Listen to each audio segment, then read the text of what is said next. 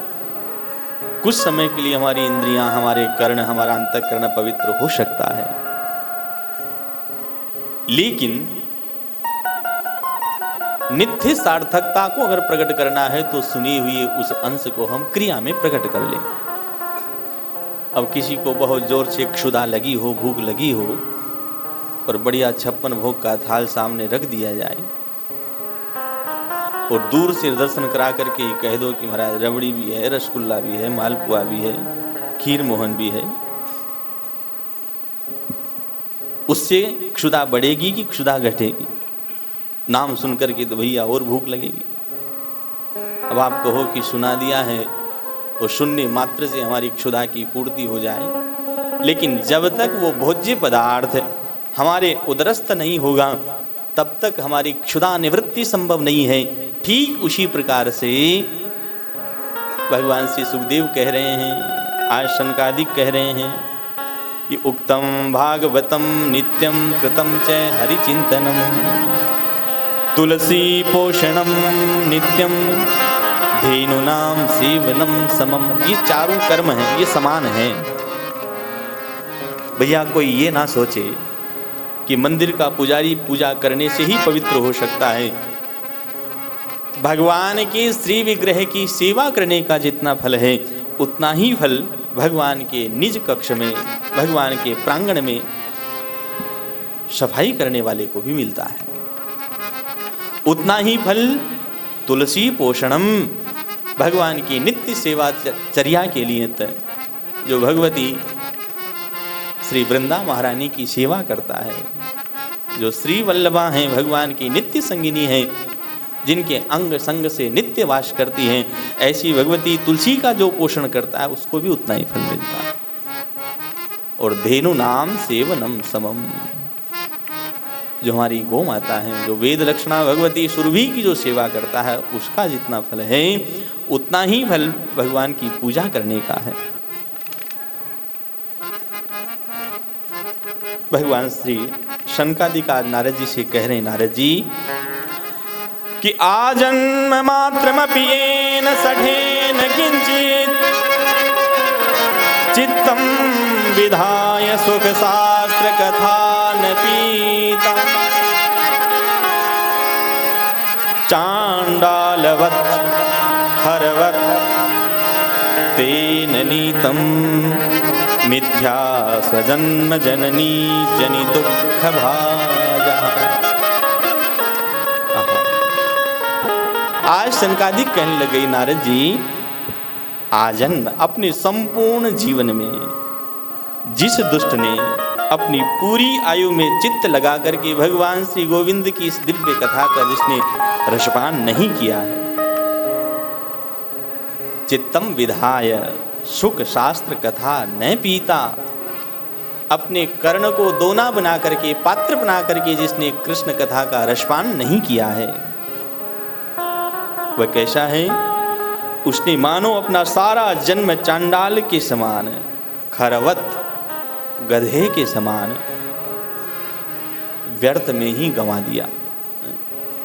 गधे के ऊपर कितना ही बोझा डाल दो, उसको ये पता नहीं है कि इस बोझे में पत्थर है कि सोना चांदी है कि क्या है, उसको उससे कोई मतलब नहीं है। बस भार उसको ढोना है, उसको यात्रा करनी है। इसलिए श्री शनकादिक कह रहे हैं कि ठीक ऐसे ही हम अपने पूरे जीवन में इन सांसारिक बंधनों से बंधित होकर के कि परिवार के लिए ये बना दो, समाज के लिए ये बना दो, पुत्र के लिए इतनी माया इकट्ठी कर दो, ये करते करते करते करते मानो उस गधे के समान अपने पूरे जीवन को व्यतीत कर देते हैं। लेकिन उस गधे को जैसे सार्थकता का पता नहीं होता, ऐसे ही हमारे पूरे जीवन में हमको पता नहीं चलता कि हम जीवन जी क्यों रहे हैं। भाई जीवन जीने का उद्देश्य होना चाहिए, एक लक्ष्य होना चाहिए। जब तक हमारा पॉइंट ऑफ व्यू नहीं बनेगा कि हमको पहुंचना कहाँ है, हमारी यात्रा का गंतव्य स्थान जब तक निश्चित नहीं होगा, हमारी यात्रा कभी प्रारंभ ही नहीं हो सकती। ये चिंतन हमको करना है कि हमारी यात्रा भी प्रारंभ हुई है कि हम पथ में हैं, और पथ में हैं तो हमारे साथ हमारा पाथ ही कितना है जो हमारे गंतव्य तक को हमको पहुंचा देगा। इसलिए भगवान श्री सुखदेव कह रहे मिथ्या स्वजन्म जननी जनि दुख भाजा। मानो वो जन्म, वो सठ, वो चांडाल वत प्रकट होता है, अपनी जननी की प्रसव पीड़ा को ही प्रदान करने वाला उसका जन्म है, अगर उसने भगवान की दिव्य कथा को सुना नहीं है। बड़ी दिव्य महिमा प्रकट करी है। आज भगवान श्री नारद जी अपने गुरुदेव की आज्ञा को प्राप्त करते हुए गंगा तट के ऊपर आसीन भये हैं, और एक दिव्य श्रीमद् भागवत कथा याग का यहाँ पर आयोजन हुआ है। बड़े बड़े लोगों को वहाँ पर कहीं बुलाना नहीं पड़ा, वैष्णवों को जहाँ पता लगा सब के सब आकर के प्रकट हो गए कि तेनेयं वाङ्मयी मूर्ति प्रत्यक्षा वर्तते हरिः सेवनात् श्रवणात् पाठात् दर्शनात् पापनाशिनी। ये भागवत की पोथी केवल शब्दों का ग्रंथ जाल नहीं, ये सामान्य ग्रंथ नहीं है, ये साक्षात भगवान ने यहाँ पर प्रत्यक्ष शब्द दिया है। जैसे भगवान सिंहासनारूढ़ होकर के अपनी सेवा को ग्रहण करते हैं, ठीक ऐसे ही यह शब्दमय वांग्मय श्री विग्रह की हम सेवा करें, तद्वत अपनी उपासना की पद्धति को हम इसमें प्रकट कर लें। इसके श्रवण से, इसके पाठ से, अरे यहाँ तक कि दर्शनात् पाप नाशनी, दर्शन करने मात्र से हमारे पापों का क्षय हो जाता है। दुख दारिद्र्य सौभाग्य, दुख दारिद्र्य हमारा अप्रकट हो जाए, सौभाग्य प्रकट हो जाए। ऐसी ये परम वैष्णवी कथा है। और ऐसी जब दिव्य कथा का रसास्वादन भगवती भक्ति देवी और उसके पुत्रों के निमित्त हरिद्वार में गंगा तट के ऊपर आयोजन हुआ, और भगवत कथा का इतना चमत्कार की वृंदावन की भूमि में, हाँ, ये संकल्प का प्रभाव है। हमारे वेदज्ञवान ब्राह्मण जब संकल्प करके कोई कार्य की सिद्धि करते हैं तो उसका फल तत्क्षण उतना ही प्राप्त होता है। कथा हुई हरिद्वार में और चमत्कार हुआ वृंदावन में। आज भगवती भक्ति देवी अपने पुत्रों को युवान देख करके निहाल हो गई, खड़े होकर ये उच्च घोष से जहाँ पर संकीर्तन करते हुए नित्यानंद को प्राप्त कर रही हैं, और भगवान श्री सुखदेव ने एक मंत्र से उनकी उपासना की पद्धति को सिद्ध किया है। ये भक्ति देवी का वाक्य है, और कोई नहीं कह रहा है, साक्षात भगवती भक्ति उच्चारण करके कह रही है कि सकल भुवन मध्ये निर्धनास्ते धन्याः निवसति हृदि तेषां श्रीहरिर्भक्तिरेकः हरिरपि निजलोकं सर्वथातो विहाय प्रविशति हृदि तेषां भक्तिसूत्रोपनद्यः। आज भगवती भक्ति कहती है, इस त्रिभुवन में धनिक कौन है, सबसे बड़ा धनवान व्यक्ति कौन है। विश्लेषण हुआ, व्याख्या हुई, बड़े शब्द लगे, बड़ा अन्वय हुआ, और भक्ति ने अपनी व्याख्या के अंत में अपना निर्णय सुनाया कि सकल भुवन मध्ये निर्धनास्तेऽपि धन्याः। आप कह रही हैं कि जिनकी हृदय में एकमात्र भगवान श्री हरि की भक्ति निवास करती है, वह व्यक्ति, वह जीव यद्यपि सांसारिक धन से भले ही वो निर्धन है, हाँ, उसके पास कुछ नहीं है, लेकिन हमारे आराध्य गोविंद ठाकुर श्री कौशल किशोर की नित्य सेवा, उनके भक्ति से पूर्ण उपायों से उनका जो लाड़ लड़ाने की क्रिया करता है, वही सबसे बड़ा धनवान है। क्यों? उन्होंने कहा क्योंकि हरि अपि निज लोकम, अरे साक्षात भगवान श्री हरि, हरि कह करके हरि शब्द का तात्पर्य जो प्रत्येक कण कण में विराजमान, हाँ, सब जगह जिनकी व्यवस्था हो, तद्रूप बनकर के जहां तक हमारी दृष्टि जाती हो अथवा दृष्टि नहीं जाती हो, स्थूल जड़ चेतन में जिनका वास हो, वो हरि। लेकिन ऐसे जो हरि हैं, जो सर्वत्र वास करने वाले हैं, वो भी अपने जहां जहां उनकी व्यवस्था है सबका परित्याग करके, परित्यज्य, और कब तक? बोले सर्वथा, तो हमेशा हमेशा के लिए। कहाँ करके बैठ जाते हैं? बोले उन भक्तों के अंतःकरण में, उनके अंतस्थल में, उनके हृदय में आकर के वो आराध्य भगवान श्री सीताराम जी अपनी परम दिव्य शक्ति स्वरूपा भगवती के साथ में आकर के उसमें विराजमान हो जाते हैं। सर्वथा तो विहाय है। और भैया जाते नहीं हैं। बोले क्यों नहीं जाते हैं? बोले जा ही नहीं सकते। ठाकुर जी का आना सरल है, वो आते अपनी मर्जी से हैं, लेकिन किसी भक्त के अंतःकरण से निकल करके बाहर हो जाए ये उनकी बस की बात नहीं है। भगवान श्री सुखदेव जी कह रहे हैं हरिरपि निज लोकम सर्वथा तो विहाय है, क्योंकि भक्ति सूत्रोपनद्ध है। उस भक्त की भावना रूपी जो सूत्र है, रज्जु है, रस्सी है, उसकी भावना से ऐसे ओतप्रोत होकर के बंधन में आ जाते हैं कि ठाकुर जी चाह करके भी उसके अंतःकरण से निकस नहीं सकते। गोपांगनाएं कहती है ना कि कन्हैया तू चला जा, लेकिन ठाकुर जी चाह करके भी उनके अंतःकरण से अलग नहीं होते। गोभी इंद्रियई पिबती कृष्ण रसम इति गोपी, जो अपने नित्य इंद्रियों से, सभी इंद्रियों से नित्य श्री कृष्ण रस का अनुभव करती हैं, वो गोपी है।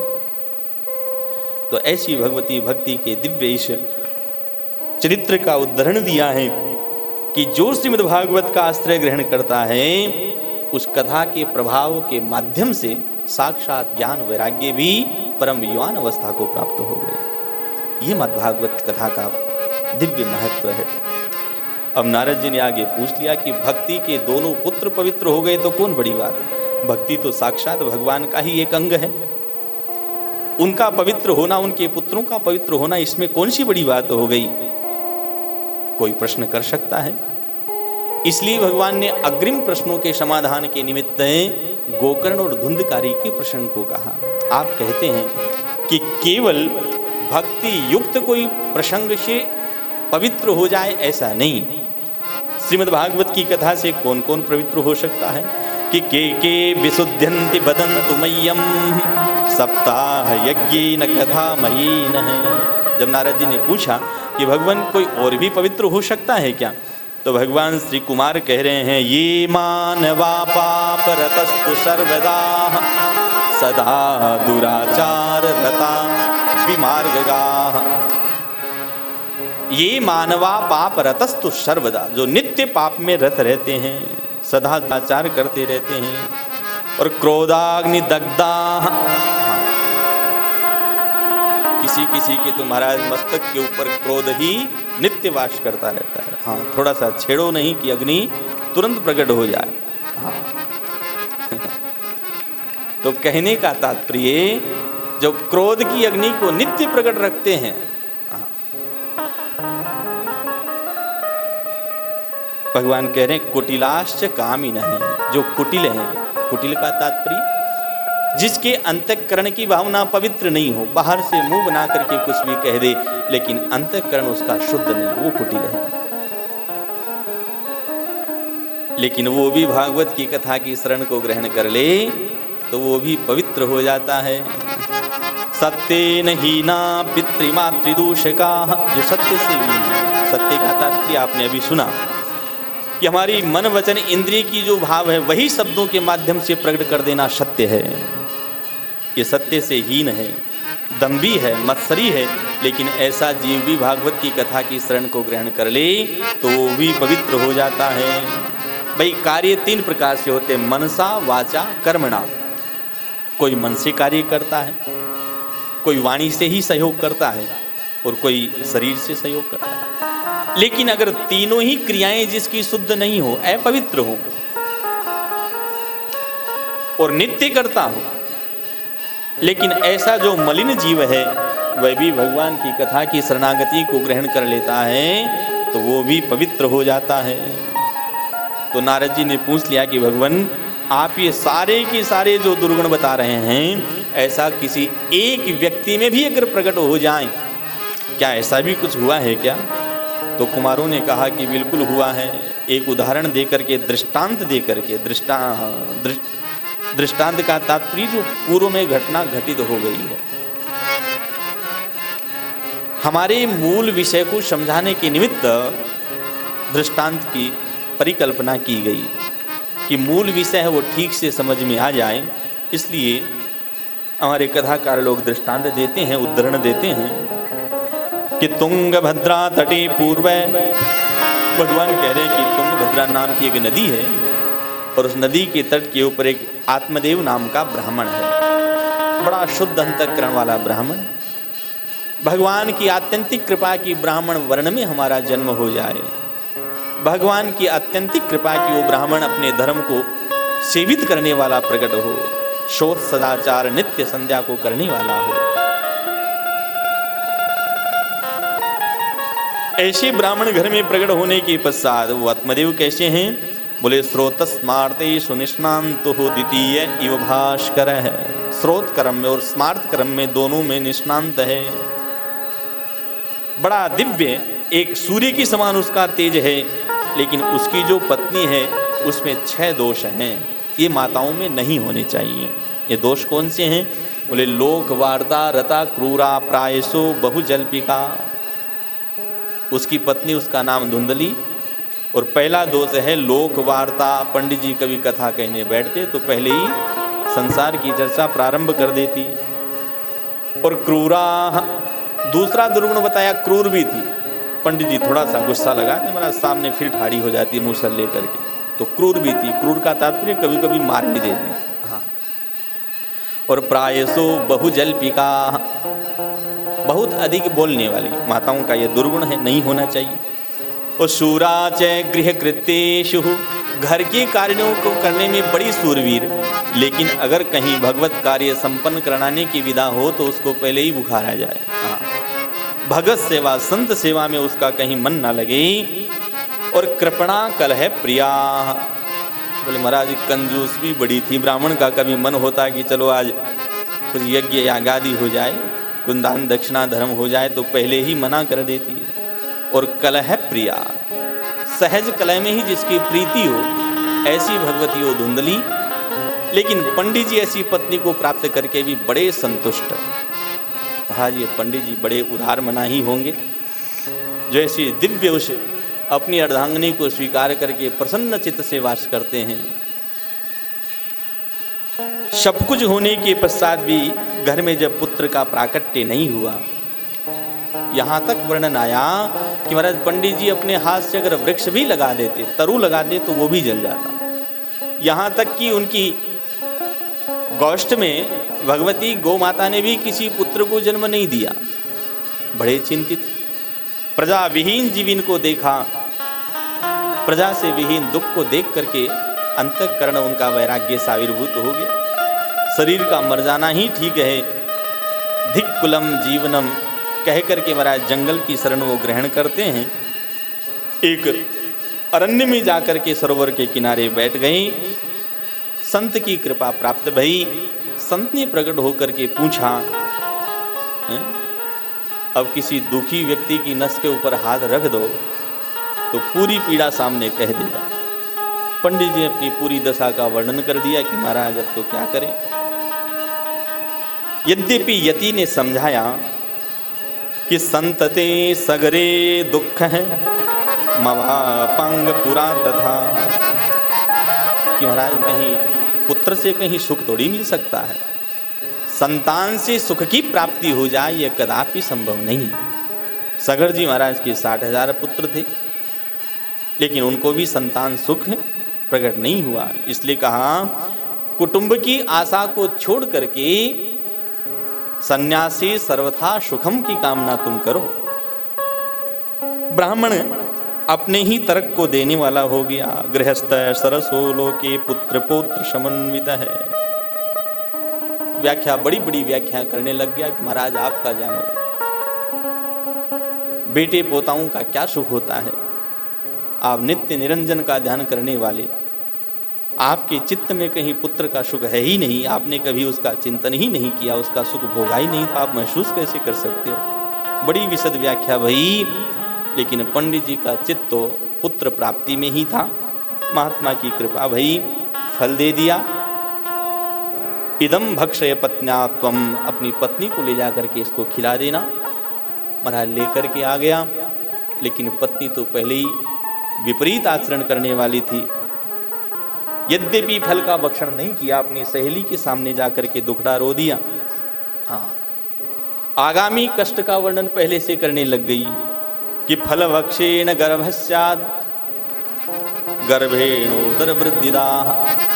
फल खाऊंगी तो गर्भ होगा, गर्भ होगा तो पेट बढ़ेगा, पेट बढ़ेगा तो हाँ, खाने की चिंता पहले सता रही थी कि मैं भोजन हमारा कम हो जाएगा, और भोजन कम होगा तो शरीर मेरा क्षीण हो जाएगा, दुर्बल हो जाऊंगी, और दुर्बल शरीर में कहीं गांव में आतंकियों ने, कहीं आतंकवादियों ने हमला कर दिया तो मैं दौड़कर अपने प्राणों को कैसे बचाऊं।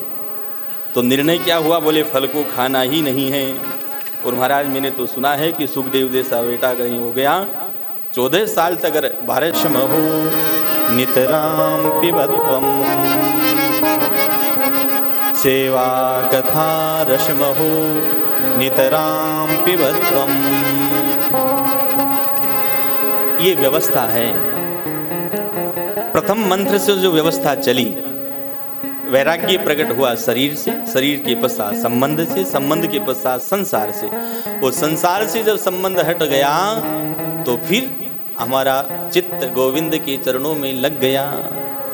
उसके पश्चात फिर धर्मम भजस्व है, हम अपने निज धर्म का पालन करें। स्वे स्वे कर्मण्यपि रता संसिद्धिम लभते नरः, हम अपने कर्तव्य का ईमानदारी के साथ पालन करें। आप एक लाइन से, एक पंक्ति से यह समझें कि भगवान ने जिस व्यवस्था में हमको रखा है, जिस सेवा कार्य को हमको सौंपा है, उसको ईमानदारी से हम पालन करें, बस वही हमारा निज धर्म है।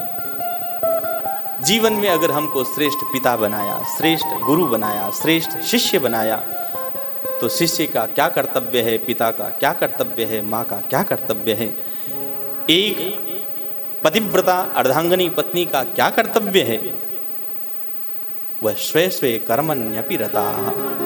हम अपने अपने कर्म का बिल्कुल सत्यता के साथ में पालन करें। जो सेवा दी है, जिस सेवा के भाव को हमारा अंतःकरण, हमारा शरीर स्वीकार कर रहा है, उसका ईमानदारी से पालन करें, बस और कुछ करने की आवश्यकता नहीं है। जिस स्वरूप में हम हैं, जिस वर्ण में हैं, जिस आश्रम में हैं, आप ब्रह्मचारी हैं तो ब्रह्मचर्य का पालन, आप सन्यासी हैं तो सन्यास धर्म का पालन, आप वानप्रस्थी हैं तो उसका पालन। केवल एक पंक्ति से हम समझ लें कि हम जहाँ हैं वहीं हम अपने स्वरूप का चिंतन करते हुए ईमानदारी से अपने कर्तव्यों का पालन करें, वह है धर्म। सततम त्यज लोक धर्मान, व्याख्या विशद भी संभव है। तो भगवान कहते हैं दूसरे धर्मों का हम परित्याग कर दें, लौकिक धर्मों का परित्याग कर दें।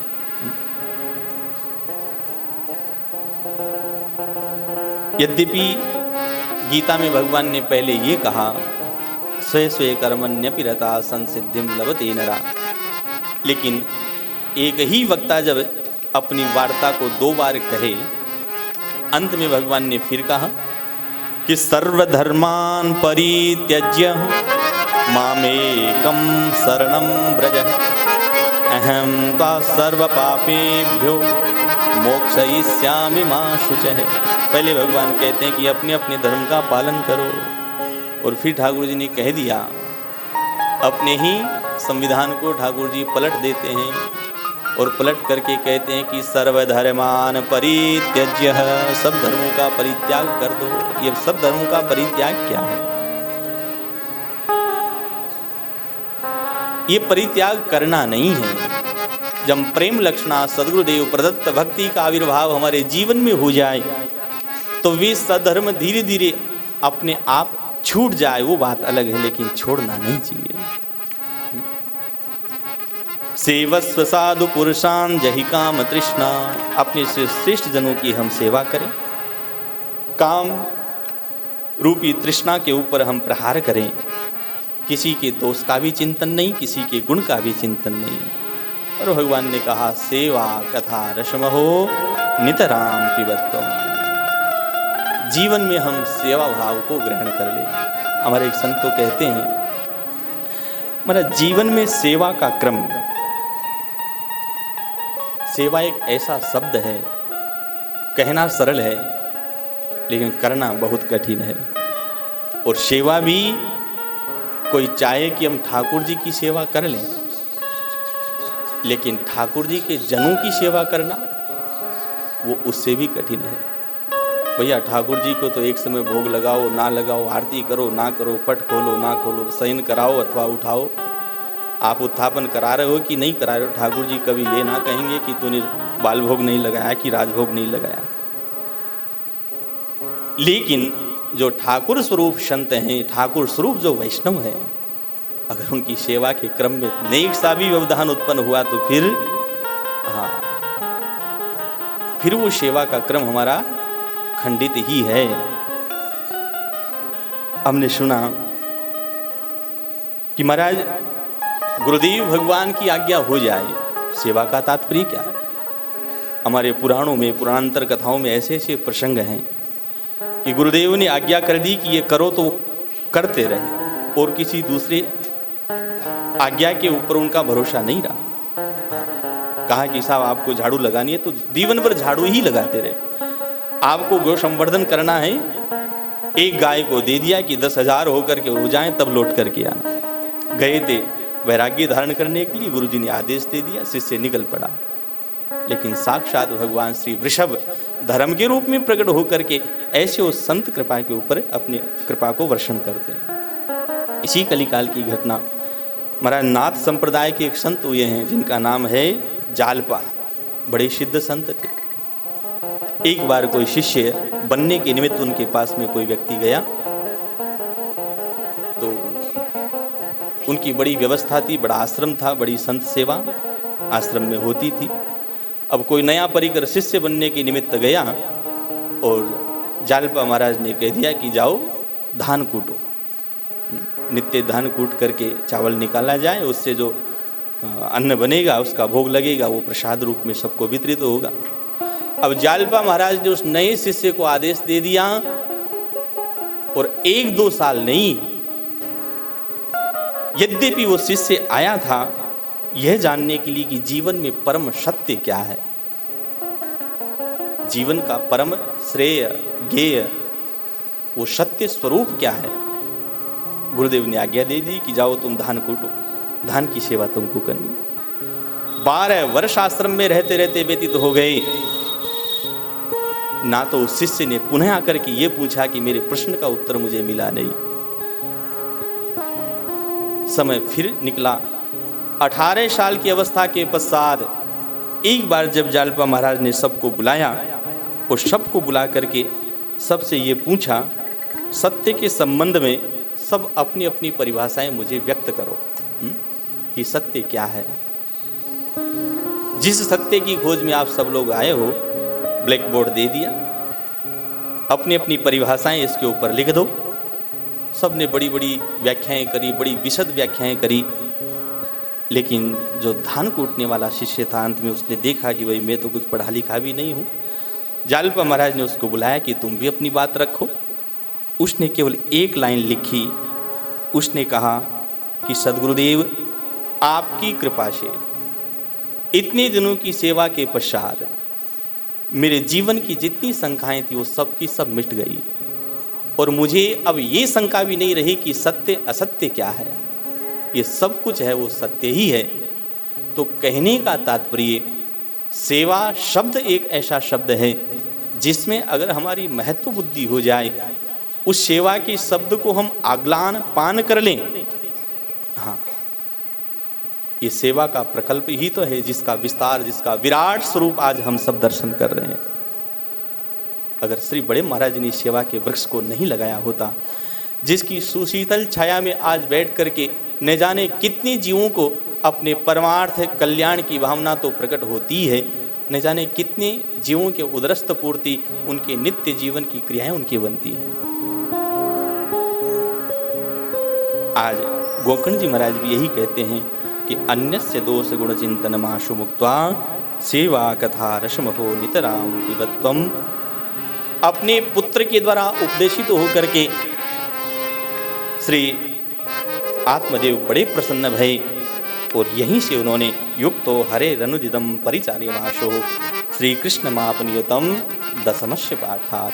भगवान की दिव्य लीला संकीर्तन करने वाले मंत्रों का पाठ करते करते वन में जाकर अपने प्राणों का परित्याग कर दिया। आगे गोकर्ण जी को पता चला, वो भी जंगल से तीर्थ यात्रा को निकले हैं और इधर धुंधकारी जब माता पिता के द्वारा पोषित तो था ही नहीं, वो तो परम उद्दंड था, घर से निकला सबका देशी बन गया। मात को बड़ा कष्ट हुआ, अंधकूप में जाकर के वो भी मृत्यु को प्राप्त हो गई। आगे आप कथा के रूप में सब विज्ञ श्रोता हैं। वैश्याओं का संग हुआ, वैश्याओं ने धन की याचना करके उसको निर्धन बना दिया। अंत में देखा कि राजा के द्वारा मारा जाएगा, हमारा नाम ना आ जाए, उसी के घर में उसकी मृत्यु करा करके महाराज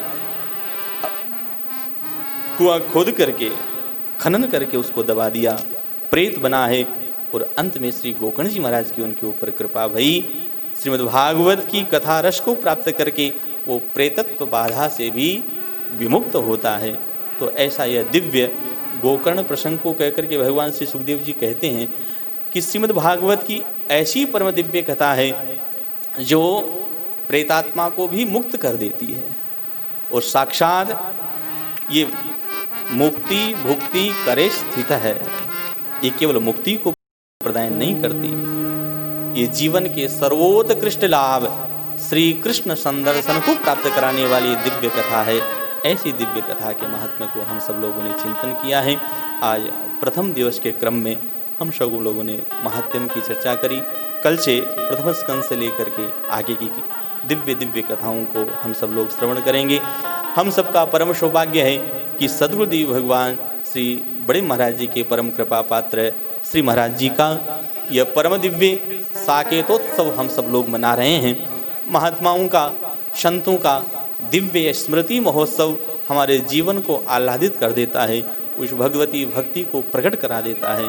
ऐसा यह दिव्य प्रसंग ठाकुर श्री कौशल किशोर भगवान के श्री चरणारविंदों में हमारी गति, हमारी मति, हमारी रति इसी प्रकार से बनी रहे। इसी आशा अपेक्षा के साथ में हम अपनी वाणी को उन्हीं के चरणारविंदों में निवेदित करते हुए विश्राम आप सभी श्रोताओं के श्री चरणारविंदों में श्री महाराज जी के चरणों में उपस्थित सभी श्रोताओं को साष्टांग दंडवत प्रणाम करते हुए प्रणिपात। बोलिए कौशल किशोर भगवान की जय। चंद्रमा मनुष्यो जातस्तो सूर्यो अजायत श्रोत्रादायुष प्राणस्य मुखादग्निरजायत। आरती कुंज विहारी की से गिरधर कृष्ण मुरारी की। आरती कुंज विहारी की से गिरधर कृष्ण मुरारी की। गले में बैजंती माला माला बजावे मुरली मधुर गाला गाला। श्रवण में कुंडल जल काला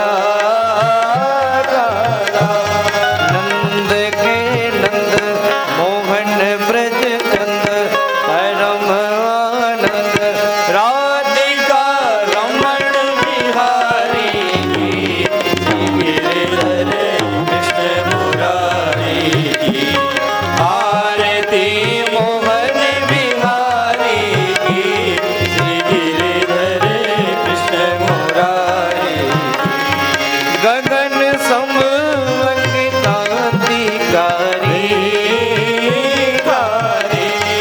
राधिका चमक रही यारी